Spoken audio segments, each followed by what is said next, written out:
Que a graça e a paz do nosso Senhor Jesus Cristo esteja sobre ti e que, da mesma forma, esteja sobre aqueles que nos acompanham através do culto online.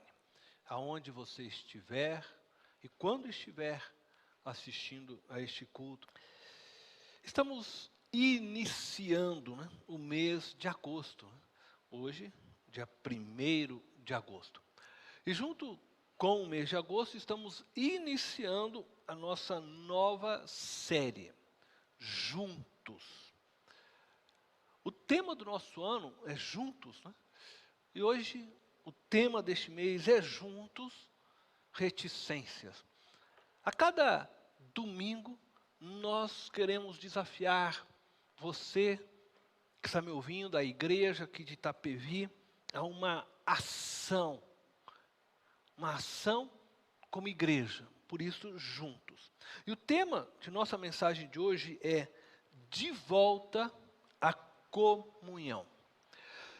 Meu objetivo hoje é encorajar você à comunhão presencial, a voltar ao templo do Senhor. Desde o início da pandemia, passamos a prestar culto ao nosso Deus em nossas casas, de forma virtual. Estávamos proibidos de nos reunirmos e assim o fizemos, por entendermos que esta era a atitude certa para a proteção de todos, mas cremos sim que chegou o tempo de voltarmos a prestarmos cultos ao nosso Deus juntos, lado a lado, de retomarmos todas as nossas atividades eclesiásticas. E vocês ouviram hoje, através do pastor Décio, nos avisos, que nós estamos reiniciando a EBD, estamos retomando os cultos de quarta. Ontem nossos adolescentes estiveram aqui reunidos, fizeram uma campa dentro, foi um movimento bonito, maravilhoso. Estamos retomando a vida da igreja. E é claro que estou aqui trazendo esse desafio a você nesta manhã e a vocês que estão nos ouvindo também de forma online, considerando todas as medidas de prevenção contra o coronavírus e assumimos esta postura de voltarmos, reconhecendo o avanço das vacinações. Nós já estamos bem avançados nesse sentido, de tal forma que o governo aqui nosso de São Paulo já anunciou que a partir do dia 17 de agosto, este é um anúncio do governo, que a partir do dia 17 de agosto, todas as restrições que foram impostas durante este período da pandemia serão retiradas. Então veja, o próprio governo, a partir do dia 17 de agosto, estará retirando todas as restrições que haviam sido colocadas, por considerar que estamos, neste momento, já avançando para uma normalidade. Não sei se nós teremos uma normalidade, no sentido de que já foi, mas estamos caminhando em busca desta normalidade. Agora, isso não significa que nós devemos já estar retirando as máscaras e sair por aí sem elas. Devemos ainda, por um bom período, caminharmos de máscara, mas estamos avançando bastante. Por isso eu estou dizendo que é hora de também, como igreja, assim como o governo, assim como todos estão fazendo, retomarmos as nossas atividades e também retomarmos a comunhão com os irmãos, considerando, como eu disse, também os cuidados, Vamos continuar com gel, vamos continuar com a máscara, mas retomando todas essas atividades. Acredito eu que precisamos retomar nossas atividades, pois não existe igreja virtual. não existe como vivermos igreja virtualmente. A fé precisa ser engajada e desafiada através da comunhão entre nós. Na comunhão, a nossa fé é provada e edificada. Portanto, eu quero, através da leitura de um dos salmos, desafiá-los a voltarem para os cultos presenciais. Os salmos compõem um livro bíblico com 150 hinos ou poesias. E por isso, os salmos não são tratados como capítulos, como ocorre com os demais livros da Bíblia. Então você não fala Salmos capítulo 1, não. Salmos capítulo 100. Eles não são capítulos, eles não estão conectados um no outro. São 150 poesias, 150 hinos que foram elaborados, que estão compilados neste livro chamado Salmos. E o foco maior destes 150 hinos, é claro que é a pessoa de Deus. Dentro dos Salmos, nós vamos encontrar expressões de verdades, por exemplo, sobre a pessoa de Deus, sobre a criação, e até expressões de como devemos viver a nossa fé. Hoje, então eu quero convidá-los a ler juntamente comigo o Salmo 133, atribuído a Davi, que diz o seguinte: como é bom e agradável quando os irmãos convivem em união.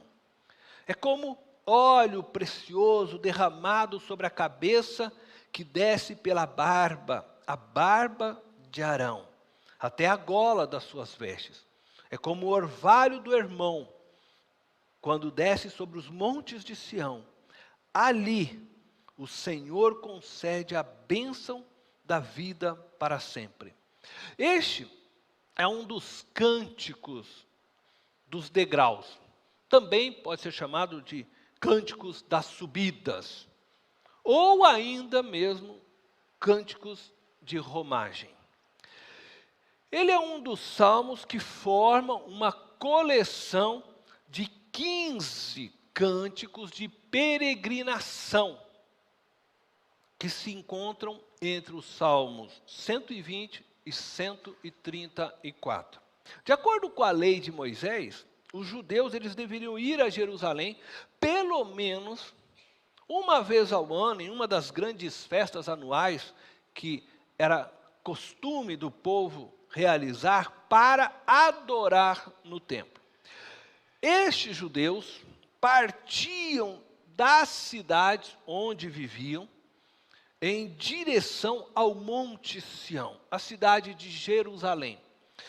Alguns partiam da Palestina mesmo, moravam em outras cidades ao redor. Mas outros partiam de lugares muito mais distantes. Na época das grandes festas, então nesta época, eles se reuniam em caravanas que seguiam em direção, então, a Jerusalém, uma romagem. Em família, os judeus romeiros levavam suas ofertas e animais que seriam sacrificados. E durante a caminhada, cantavam cânticos ao Senhor. Esses cânticos eram justamente os cânticos chamados, então, dos degraus. Eles estavam indo em direção das subidas, né, ao Monte Sião, que serviam então como um inário de viagem. Foi em um retorno de uma dessas peregrinações, quando Jesus ainda tinha 12 anos, que José e Maria não perceberam que Jesus havia ficado na cidade de Jerusalém e voltaram para casa com todo este grupo, né, em romagem. Quando eles, né, perceberam que Jesus não estava ali, ficaram apavorados, como quaisquer pais ficariam. José e Maria deixaram então a caravana, voltaram para Jerusalém em busca de Jesus. E ficaram surpresos quando o encontraram conversando com os mestres da lei, que eram os teólogos daqueles dias. O Salmo 133 descreve a beleza e a importância de vivermos juntos, unidos como irmãos. No verso 1, o salmista afirma como é bom e agradável quando os irmãos convivem em união. Nos versos 2 e 3, o salmista descreve através de figuras daqueles dias o quanto é bom. Então ele afirma que é bom e agradável, e ele usa uma figura de linguagem para mostrar o quanto é bom, como ele compreende, como ele descreve isto, né, o ser bom e agradável. Ele usa a figura do óleo, que é derramado sobre a cabeça de Arão, e que escorre por sua barba, e que chega à gola de suas vestes, para demonstrar o frescor provido por Deus na comunhão com os irmãos.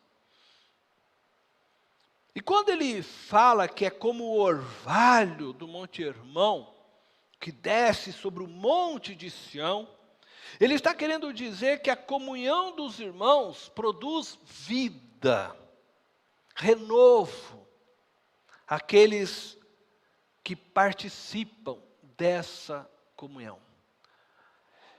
Para entender isso, o Monte Hermão, ele é um monte de 32 quilômetros de extensão, tendo o cume coberto de neve. Ele é o monte mais alto de Israel. Então você tem o monte de Sião e o monte de Hermão, que é mais alto. À medida em que se chega à base, vamos dizer, do monte do Hermão, a geleira derrete, irrigando então a terra e trazendo vida àquele local.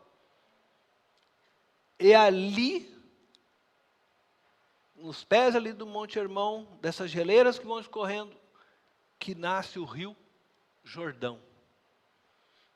Esse monte se encontra na área norte de Israel, uma localização considerada desértica. E, portanto, Hermão é a representação de vida para aquela região toda desértica. É uma bênção de Deus para uma localidade maltratada pela seca. E é por isso, então, que ele está dizendo que assim é a comunhão dos irmãos.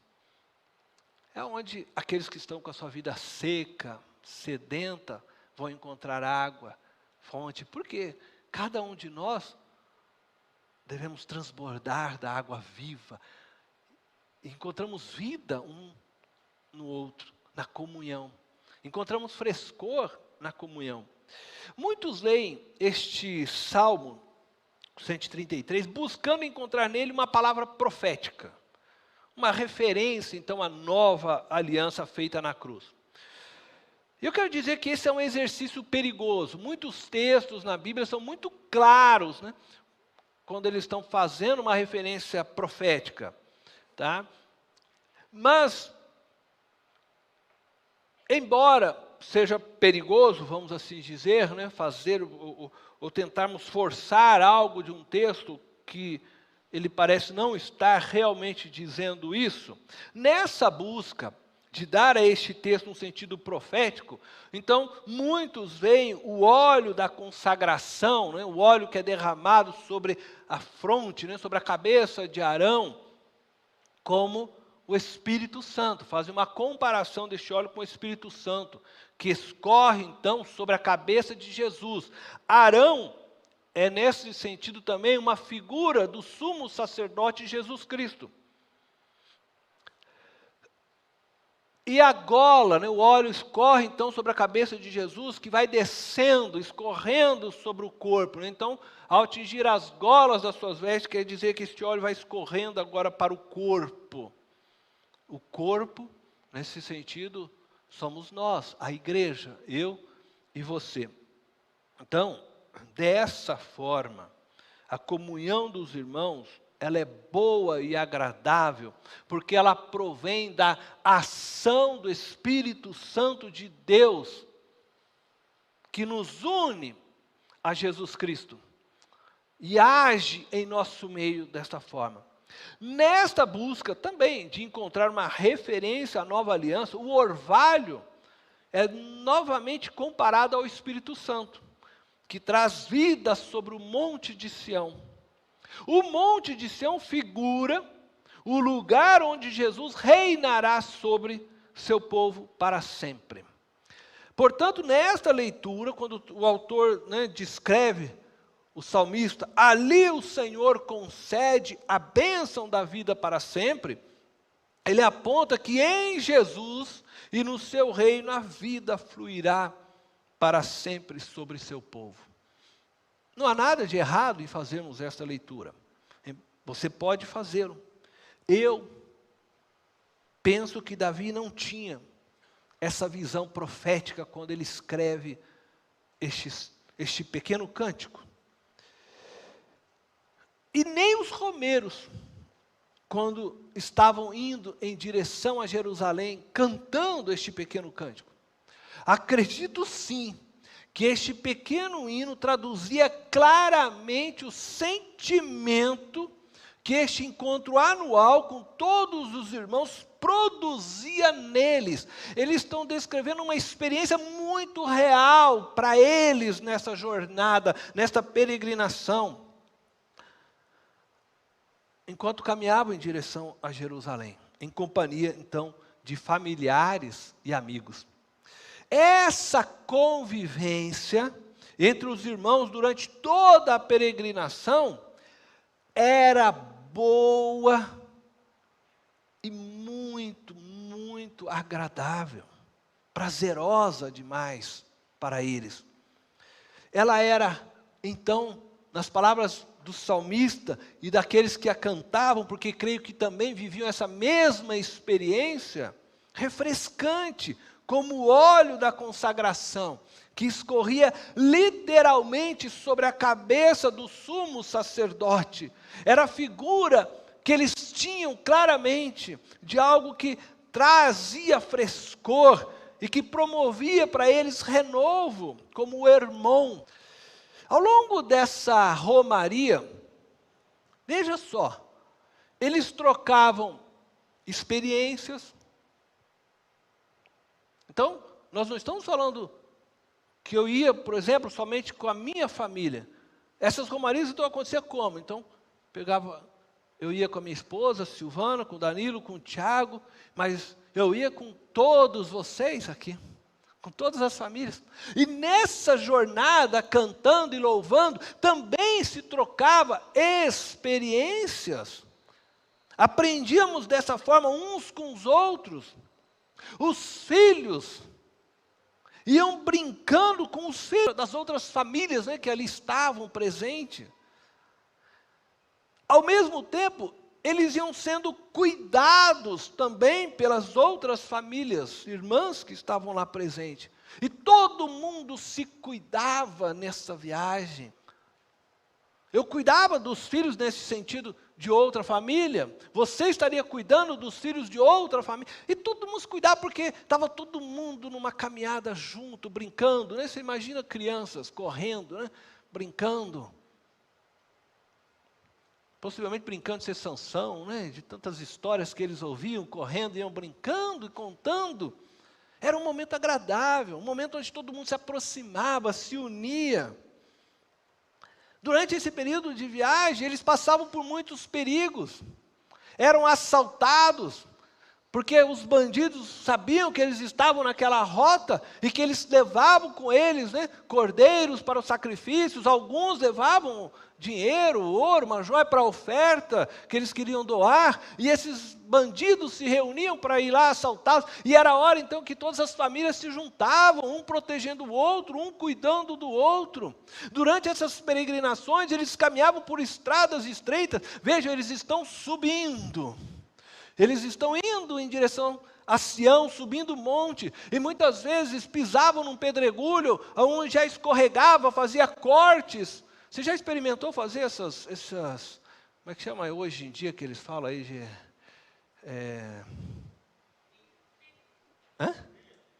Trilha, né? Não se machuca? Era assim também. Agora imagina, eles carregando coisas, fazendo tudo, né? Correndo, criança para cá, para lá, correndo. Todo mundo cuidava um do outro. Era uma família só. Virava uma grande família. Então, quando alguém machucava, o outro já ajudava. O que trouxe o metiolate, vamos passar metiolate. Eu tenho uma faixa, eu te ajudo, vamos fazer. E todo mundo se ajudava durante essa família. Isso é que o salmista está dizendo: como é bom e agradável quando os irmãos convivem em união. Convivem em união. Então era uma troca maravilhosa de experiência, de filhos, né, por um momento, né, de tudo, né, de troca de remédio, de ajuda, de socorro. Eles estavam ali. Feras, né? Muitas vezes leões, que encontravam, eles se ajuntavam todos para proteger uns aos outros. Isso era bom e agradável. É com esta imagem em mente, dos irmãos juntos, caminhando ali em direção a Jerusalém, trocando experiências, cuidando uns dos outros, protegendo uns aos outros, socorrendo, né, uns aos outros, que eu venho hoje exortar você em amor, a voltar à comunhão presencial, à comunhão com seus irmãos. Mas eu não estou falando de estar somente no domingo, de viver um momento com os irmãos. Eu estou falando de viver em união com seus irmãos da igreja, aonde Deus te colocou. Se você é membro desta igreja, a viver em união com seus irmãos desta igreja. Se você que está nos assistindo é membro de outra igreja, a viver em união com a sua igreja. A razão que me leva a exortar em amor essa volta à comunhão é a mesma descrita pelo salmista. Porque é bom e agradável quando convivemos em união. E eu vou destacar algumas lições que se encontram neste salmo e que eu considero relevantes para nós. A primeira lição é que existe uma condição para que experimentemos essa sensação de frescor e renovo entre nós. Então, a primeira lição é que existe uma condição. Como é bom e agradável quando... Preste atenção nessa palavra. Como é bom e agradável quando os irmãos convivem em união. A palavra quando, neste verso, é uma conjunção condicional. A sensação de frescor e renovo mencionado pelo salmista se tornam presentes quando os irmãos convivem em união. Experimentar o frescor e o renovo está condicionado à convivência em união com os demais irmãos. Não existe frescor e renovo fora da comunhão com os irmãos. Estar fora da comunhão com os irmãos é estar desligado de Jesus. Não existe como você dizer que você está ligado com Jesus e desconectado de sua igreja, do resto do corpo. Não existe essa possibilidade. A segunda lição que eu quero destacar, para que nós possamos experimentar essa sensação de frescor e renovo entre nós, uma vez que conviver em união é uma condição para isso, é compreendermos o que significa convivência em união. Porque convivência em união não está falando somente de você ser membro de uma igreja. Tem muitas pessoas que são membros aqui desta igreja, mas que eu nunca sequer vi aqui na igreja. Ah, mas eu sou membro lá da igreja. Não é isso que o texto está se referindo. Nós precisamos então compreender o significado dessa palavra. Conviver em união é viver unido com os irmãos. O texto diz: como é bom e agradável quando os irmãos convivem em união. Convivem em união. Convivem.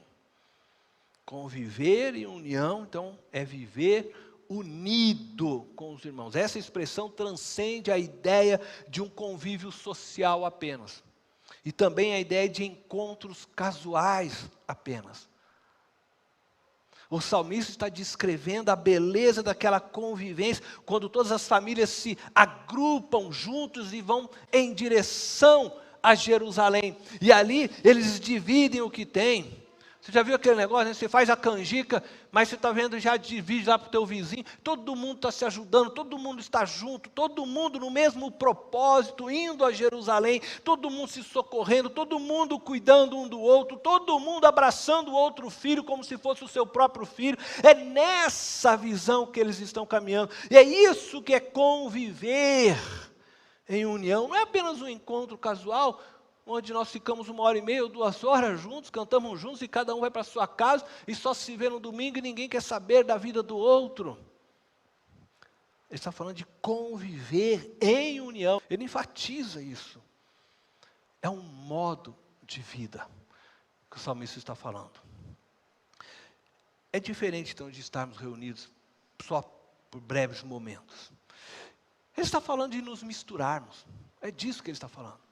É de nos misturarmos, de tal forma que a gente vai se tornando um. Precisamos aprofundar nossos relacionamentos, precisamos nos misturar mais uns com os outros. Desde março de 2020, com o início da pandemia do Covid-19, nós perdemos muito no que diz respeito da comunhão entre nós. Fomos obrigados, nos distanciamos geograficamente, e queira ou não, acabamos nos distanciando um pouco também emocionalmente, uns dos outros. Embora nós continuamos virtualmente conectados através do culto online, através também das lives de intercessão, que ainda acontece todas as sextas-feiras, às 20 horas, a Cláudia manteve durante todo este período. Mas graças ao nosso bom Deus, durante este período de pandemia, não deixamos de trabalhar e de fazer pelo reino de Deus. Nós distribuímos cestas básicas, cestas de Natal, máscaras para profissionais da saúde. Reformamos a igreja durante esse período. Estamos lá com letreiro novo. Enviamos e continuamos enviando ofertas para os missionários com quem nós temos parceria. Continuamos sendo igreja viva, igreja que está atuando, está fazendo. Não paramos. Entretanto, precisamos reconhecer que os cultos online não substituem os cultos presenciais. Eu falo principalmente aqueles que estão, nos acompanhando só através do online. Os cultos virtuais são ferramentas para aqueles que se encontram impossibilitados de frequentarem uma igreja presencialmente. Para aqueles que não só estão impossibilitados por uma doença, ou talvez estejam viajando, seja a passeio, seja a negócio, não puderam estar com os irmãos, mas podem acompanhar desta forma. Mas o culto virtual, esse culto online, não pode substituir na sua vida o culto presencial. Nós temos investido nos cultos online e entendemos que precisamos investir ainda mais. Nós não terminamos de investir. Os cultos virtuais têm o seu valor e compreendemos que cada vez mais serão uma grande ferramenta para alcançarmos vidas para Cristo. Não podemos recuar neste sentido. Contudo, eu reafirmo, eles não podem substituir os cultos presenciais na sua vida. Não podemos conviver em união de forma virtual. Não existe convivência plena virtual. Não existe comunhão real na virtualidade. O autor diz que é bom e agradável o convívio dos irmãos. O frescor desse convívio só pode ser experimentado na comunhão presencial. Você pode experimentar, sim, o frescor da palavra de Deus através de um culto virtual. Não nego isso. Você que está assistindo este culto online pode estar, sim, agora experimentando também o frescor da palavra de Deus através deste culto online. Você pode experimentar. Você pode até se relacionar a uma certa medida com alguns irmãos de forma virtual. Mas você não pode e não conseguirá experimentar o frescor proveniente da comunhão com os irmãos virtualmente. Você não conseguirá experimentar este renovo que é experimentado quando se está junto com os irmãos. E a terceira lição que eu destaco neste salmo é a exclamação daquele que experimentou a convivência com os irmãos. O salmista está descrevendo algo do qual ele já experimentou. Como é bom e agradável quando os irmãos convivem em união. Como é bom e agradável quando os irmãos convivem em união. A exclamação, a exaltação que ele faz. Como é bom e agradável. Muitos têm descoberto esta verdade. E têm experimentado esta verdade. Contudo, talvez você que está me ouvindo conteste esta afirmação. A afirmação do salmista. Ao longo deste período da pandemia, quem sabe você chegou à conclusão de que não precisa de uma igreja. De que não precisa da convivência dos irmãos. Mas eu quero dizer para você, nessa manhã eu afirmo isso. Isto é mentira. Isso é uma mentira. Não se deixe ser enganado pelo diabo. Somente ele deseja que você se afaste da comunhão dos irmãos. 3 motivos podem ter levado, quem sabe você que está me ouvindo agora aqui, mesmo você que está aqui hoje presencialmente, quem sabe você tem vindo aqui numa luta, né, para vir à igreja,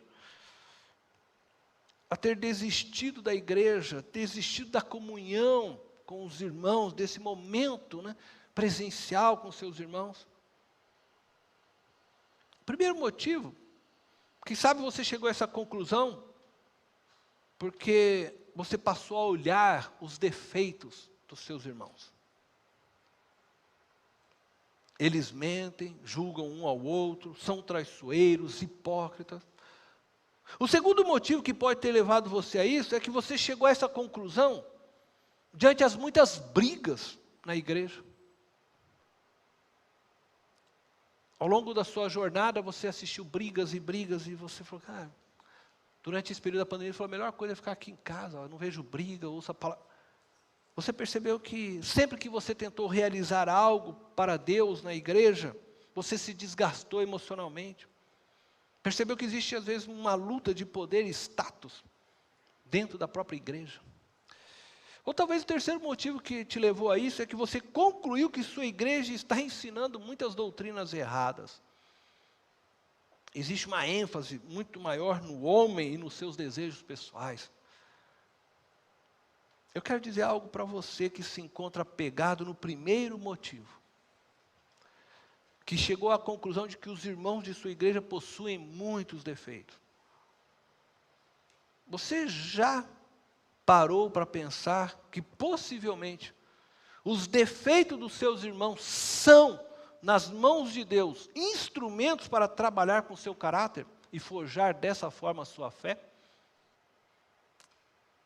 Às vezes a gente fica pensando que, não vou na igreja porque o fulano é cheio de problema, aquele irmão é chato, aquele outro é não sei o quê, a gente fica olhando os defeitos dos outros. Mas você já parou para pensar que todos esses defeitos daqueles irmãos se tornam visíveis para você, porque de fato você precisa ser trabalhado por Deus? Assim também os seus defeitos são visíveis para outros. Você não vê o seu defeito, mas os outros veem também. E que os seus defeitos também servem para trabalhar a minha vida. Isto é, Deus usa-nos uns aos outros para forjar nosso caráter, a nossa fé.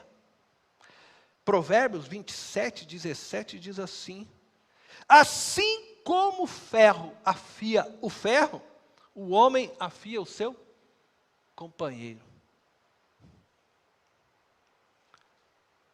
Bom, nós estamos aqui todos nos afiando. E às vezes dói, né? Machuca. Mas estamos todos nesse processo de crescimento. E isso faz parte de viver a comunhão. Mas eu também quero falar a este segundo grupo.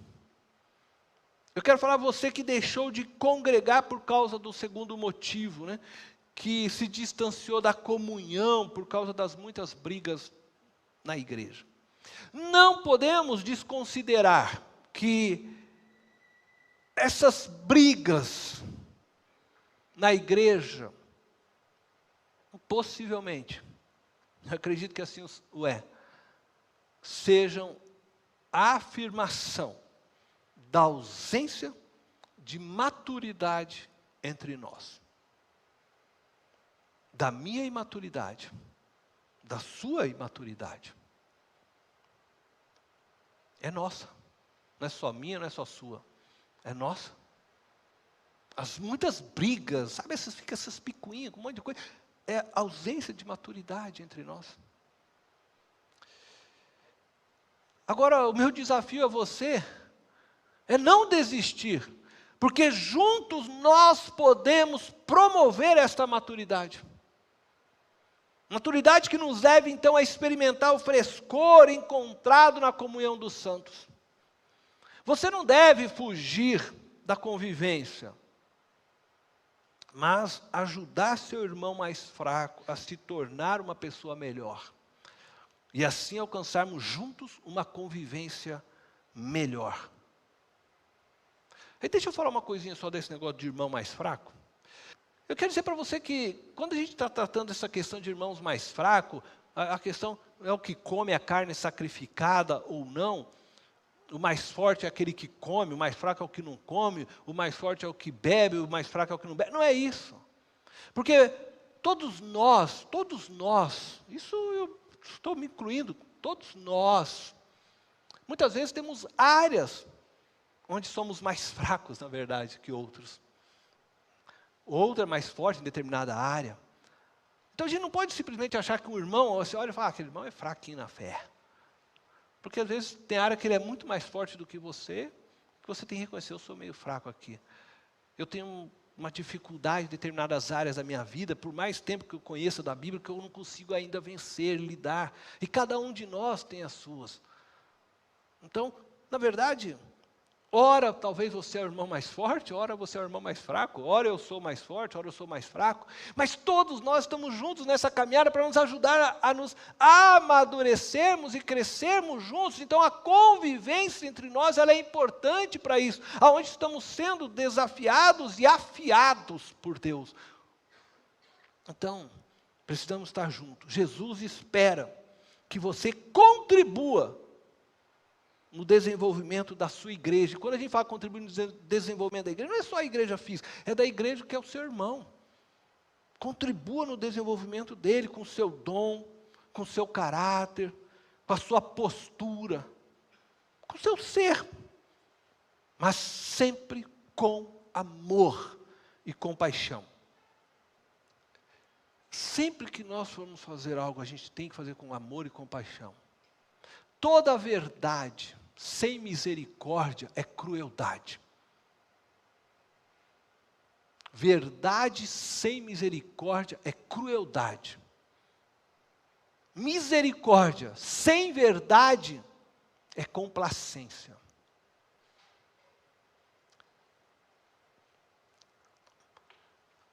Esse frescor e renovo promovido pela comunhão só vai existir quando nós conseguirmos falar verdades com misericórdia.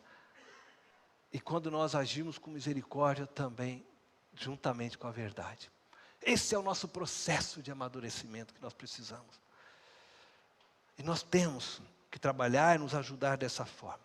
E se você está desanimado pelo terceiro motivo, aí eu falo a esse terceiro grupo que de repente, poxa, eu não quero mais ir à igreja, porque na igreja só vejo doutrinas que são heréticas, não estão de acordo com a Bíblia, só prega apego aos bens materiais, está sempre exigindo de mim um sacrifício, ou mesmo estimulando o meu ego, né? A minha palavra para você é: busque outra igreja. Mas não deixa de se engajar numa igreja que leve a sério o Evangelho de Jesus Cristo, aonde você possa desenvolver sua comunhão com Cristo, com seus irmãos. A igreja, ela é o ambiente onde o Espírito Santo de Deus trata o nosso ser. É o ambiente onde desenvolvemos nossa fé através da comunhão. Através da comunhão. Portanto, você precisa aprender a ouvir o outro e você precisa aprender a falar com o outro. Não existe crescimento na comunhão se não existir um diálogo saudável entre nós. A comunhão só pode existir desse exercício de falar e ouvir. Falar com amor e ouvir com atenção. E eu digo, se você não é uma pessoa ensinável, não tem um coração aberto para aprender, você provavelmente não entendeu o Evangelho de Deus. Você não compreendeu quem é Deus. Não entendeu que Deus se faz humilde. Deus se humilhou a si mesmo, se fez homem, se colocou na mesma estatura que você, para falar com você, na mesma estatura minha, para falar comigo. Veja só, Deus fez isso, se humilhou a si mesmo, para se colocar na mesma estatura que nós, para falar conosco, deixou sua glória, se fez carne na pessoa do Filho Jesus Cristo, para ter comunhão com você, morreu numa cruz por você, para fazer com que você pudesse ouvi-lo, entendê-lo, amá-lo, e se tornar com Ele um, juntamente com todos aqueles que creem nele, de todas as raças, tribos, povos, nações.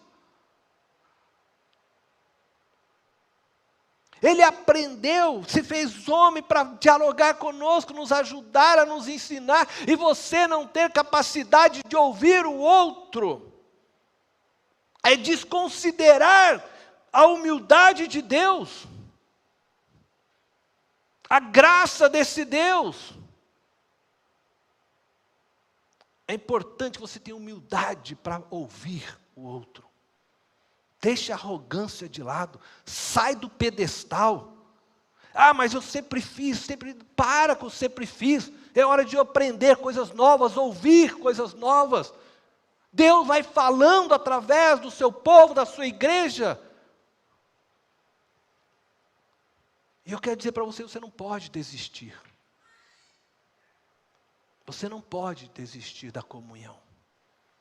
Porque a igreja de Cristo só acontece na comunhão. Você precisa entender isso. Eu quero concluir com uma breve reflexão agora das palavras do autor de Hebreus. Hebreus capítulo 10, versículo 24. Diz assim: e consideremo-nos uns aos outros, para incentivar-nos ao amor e às boas obras. É verdade que nós podemos nos encorajar diante das muitas pressões que a sociedade, coloca sobre nós cristãos de uma forma virtual. Como eu disse, a pregação está alcançando aqueles que estão aqui presencialmente, mas também aqueles que estão online, virtualmente, e serve para corrigi-los, encorajá-los da mesma forma. É verdade. Aqueles que estão nos assistindo agora, estão sendo também, eu acredito, tocados pela voz do Espírito Santo, assim como nós que aqui estamos. Podemos nos incentivar mutuamente à prática do amor e das boas obras através do culto online. Mas, preste atenção nisso, não temos como nos considerar uns aos outros virtualmente, como pede o autor de Hebreus. Considerar, a palavra considerar significa examinar atentamente, julgar, reputar algo. Mas isso só é possível quando nos enxergamos, quando estamos frente a frente. Eu não posso pastorear sua vida de longe. Você pode ouvir as pregações que aqui apresento, mas não tenho como ouvi-lo de longe. Eu não tenho como me sentir solidário à sua dor, às suas necessidades de longe, sem conhecê-lo, sem caminhar com você, sem convivência. Eu não tenho como sentir empatia por uma causa sua que está me ouvindo distante, sem que eu conviva com você. Por exemplo, eu não sei agora, nesse exato momento, aqueles que estão ligados neste canal online, neste momento, eu não sei como está reagindo a esta pregação. Eu não consigo olhar nos seus olhos que está do outro lado da internet, eu não consigo ver a sua face, eu não sei o que você está sentindo agora. Eu nem sei, na verdade, se você me deixou falando sozinho, de repente eu estou falando sozinho, você já está tomando café lá na cozinha. Não tem como pastorear virtualmente. Eu não tenho como examiná-lo através de uma interação digital. Mesmo nossos encontros live, a gente já deixa até a câmera desligada, Assim, eu faço também. Às vezes a gente o faz porque a gente está tão à vontade em casa, não quer que a pessoa veja que o cabelo está tudo, mal feito e tal. Mas a gente acaba perdendo o contato dos olhos nos olhos, de saber como a pessoa está recebendo, como é a reação. Não tem como pastorear distante assim. Você só lança ensinos, mas não sabe como a pessoa está recebendo, o que ela sente de fato, qual é a realidade dela neste momento. E talvez a pessoa já ficou brava comigo e já desligou agora. Não sei. Da mesma forma, você não tem também como se sentir pastoreado sem que se faça ser ouvido, sem que possa expressar sua dor presencialmente. Se você estiver chorando agora, eu não tenho como abraçá-lo ou confortá-lo virtualmente. Na virtualidade, eu quero dizer, eu não posso, como pastor, e acredito que da mesma forma você também, cumprir esta ordem apresentada pelo autor de Hebreus. Consideremos-nos uns aos outros. Não dá para fazer isso. Para encontrarmos o frescor descrito no Salmo, é preciso nos olharmos atentamente, é preciso nos enxergarmos, pois ao nos olharmos, nos descobrimos como irmãos, como continuidade um do outro, e assim nos considerarmos mutuamente, nos acolhendo como fazia todo aquele pessoal na peregrinação, e nós precisamos fazer isso nessa nossa peregrinação espiritual, porque nós estamos neste mundo como peregrinos até o dia que o nosso Senhor Jesus voltar, e nós devemos viver dessa mesma forma, nos considerando mutuamente, nos acolhendo juntamente, protegendo uns aos outros, cuidando uns dos outros, ensinando uns aos outros, socorrendo uns aos outros, vivendo a mutualidade. Mas nós só podemos fazer isso numa comunhão de convivência plena, real. E assim nós vamos encontrar frescor na nossa comunhão entre nós. E eu creio que o renovo, esse frescor, ele se faz na descoberta de Jesus no outro. Não é a ausência de defeitos e adversidade entre nós. É quando eu começo a olhar para cada um de vocês e eu percebo Jesus na vida de vocês, eu percebo o Espírito Santo de Deus sobre a vida de vocês, e isso traz também a mim renovo.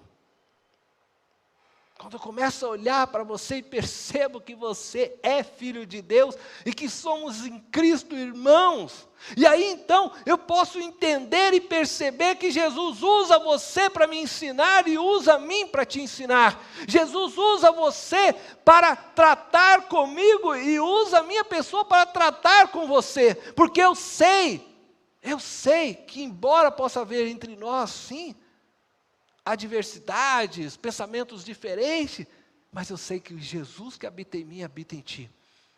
E que Ele se faz presente para mim através de você, e se faz presente para você através de mim. Isso é comunhão. E é por isso que Ele deu a cada um de nós dons diferentes, capacitações diferentes, para que a gente se una, se complete, se ajude, viva essa verdade. E somente quando nós nos vemos assim, frente a frente, nós podemos ver Jesus no outro. E percebermos a obra do Espírito Santo no outro.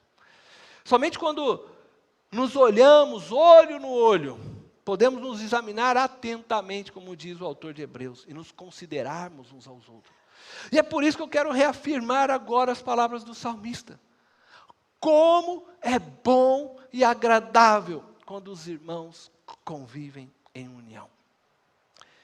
E eu quero concluir dizendo agora então, eu espero encontrar você aqui, nos próximos domingos, para juntos cultuarmos ao nosso Deus. É tempo de voltar para a comunhão com seus irmãos em Cristo. É tempo de lançar o medo fora e retomar a vida, retomar os projetos, retomar os sonhos, a esperança, a fé. É tempo de olhar para frente e caminharmos agora juntos. Estamos reiniciando o nosso EBD para capacitá-lo e ajudá-lo a ser um cristão melhor. Um marido melhor, uma esposa melhor, um filho, uma filha, um patrão, um empregado, um líder de um ministério melhor. Estamos desejosos de darmos continuidade também aos nossos projetos de melhoria de nossas estruturas, para atendermos também nossos adolescentes, que estão crescendo. Ontem, quantos tinham aqui? 39 adolescentes. 14 jovens juntos, né? Trabalhando, fazendo aqui. Precisamos melhorar nossas estruturas para atendê-los. Dar para eles lugar melhor. Precisamos melhorar nossas estruturas para as nossas crianças. Salas realmente melhores para eles. Precisamos melhorar. Precisamos melhorar nossas estruturas para os nossos idosos, a terceira idade. Queremos colocar elevador para que eles tenham acesso a todos os lugares. Queremos melhorar, sim. Queremos avançar com projetos sociais. Eu sonho o dia que a gente vai parar de dar cesta básica. E eu vou te contar algo para você. Eu tive assim, a felicidade, juntamente com a minha esposa, Silvana, e a Igreja Memorial de São Paulo nos proporcionou de irmos a Chicago, a uma igreja, onde nós pudemos ver um trabalho social, da qual a gente traz no coração como uma referência. E eu vou dizer, eles não dão cestas para ninguém. Não dão cesta. Eles construíram uma área, um espaço, aonde construíram um mercado. Então, em vez de você dar cesta, porque assim, a gente dá cesta, é algo que a gente está fazendo que pode fazer hoje, mas eu quero que você entenda isso. Quando você dá a cesta para alguém, eu vou lá e dou uma cesta para uma família, e nessa cesta vai uma lata de sardinha,